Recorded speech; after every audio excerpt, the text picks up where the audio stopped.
Hello everyone, this is Shah Alam. আজকে আমি আপনাদের সাথে যে তথ্যটি শেয়ার করব সেটি হচ্ছে, আপনারা হয়তো অনেকেই দেখে থাকবেন বিএফএস গ্লোবাল বিগত 2 থেকে 3 দিন আগে একটি নোটিশ দিয়েছিল।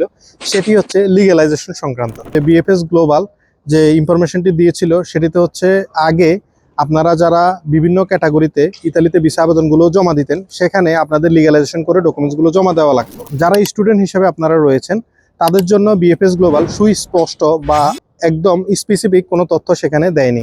তারা বলেছিল যে আপনি যে প্রতিষ্ঠানে যাবেন, অর্থাৎ ইতালির যে প্রতিষ্ঠানে বা যে ইউনিভার্সিটিতে আসবেন, যে কোম্পানিতে আসবেন, আপনাকে অবশ্যই ওই কোম্পানির রুলস এবং রেগুলেশন এবং রিকোয়ারমেন্ট ফলো করতে হবে। অর্থাৎ স্টুডেন্ট হিসেবে যদি আপনি এখানে আসতে চান, সেক্ষেত্রে আপনাকে অবশ্যই ওই ইউনিভার্সিটির রিকোয়ারমেন্টগুলো ফলো করতে হবে। অর্থাৎ আপনার ইউনিভার্সিটি যদি আপনার কাছে ডিক্লারেশন অফ ভ্যালু কিংবা সিমিয়া চায়, সেক্ষেত্রে আপনি সেগুলো অবশ্যই জমা দিতে হবে।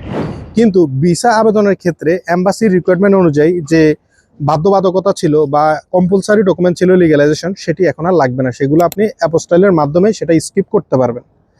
এবং যারা ফ্যামিলি ভিসায় আসবেন, সেক্ষেত্রে আগে যে আপনাদের ফ্যামিলি সার্টিফিকেট বা ফ্যামিলির যে পার্সনের মানে পারিবারিক সনদ যেগুলো ছিল, যে লিগ্যালাইজেশন করা লাগতো, সেটি আর করা লাগবে না। সেটি আপনি অ্যাপোস্টাইল করে জমা দিতে পারতেছেন। অর্থাৎ আপনি এখন আর পূর্বের মতো লিগ্যালাইজেশন করা লাগবে না। তবে যদি এখানে আসার পরে যে কোনো প্রতিষ্ঠান আপনার কাছে সেই লিগ্যালাইজেশন চায়, সেই ক্ষেত্রে আপনাকে অবশ্যই লিগ্যালাইজেশন করে দিতে হবে। অর্থাৎ আপনার কাছে যে প্রতিষ্ঠান বা যেখানে আপনি যাবেন, যে রিকোয়ারমেন্ট থাকবে সেটি আপনাকে ফলো করতে হবে। কিন্তু এম্বাসির ওই লিগ্যালাইজেশনটি মানে ভিসা আবেদনের জন্য করা লাগবে না। এবং ওয়ার্কিং ভিসার ক্ষেত্রেও সেম।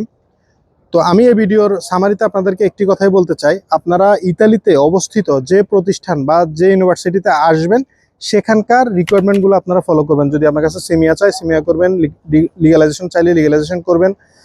এই ক্ষেত্রে আপনারা এই বিষয়গুলো মাথায় রাখতে হবে। এবং যারা বিগত দিনে ডিক্লারেশন অফ ভ্যালু করে ফেলেছেন, সেই ডকুমেন্টসগুলো এম্বাসি এখনো অ্যাকসেপ্ট করবে। এবং যে আবেদনগুলো লিগ্যালাইজেশনের জন্য জমা পড়েছে, সেগুলো তারা কমপ্লিট করবে।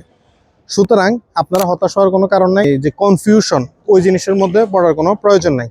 আপনারা অবশ্যই এই কাজগুলো করার পূর্বে নিজেরা নোটিশটি আবারও দেখবেন এবং সেই সংক্রান্ত তথ্য নিতে আপনারা বিএফএস এর সাথে সরাসরি যোগাযোগ করবেন। সবার জন্য অনেক অনেক শুভকামনা থাকবে। ধন্যবাদ।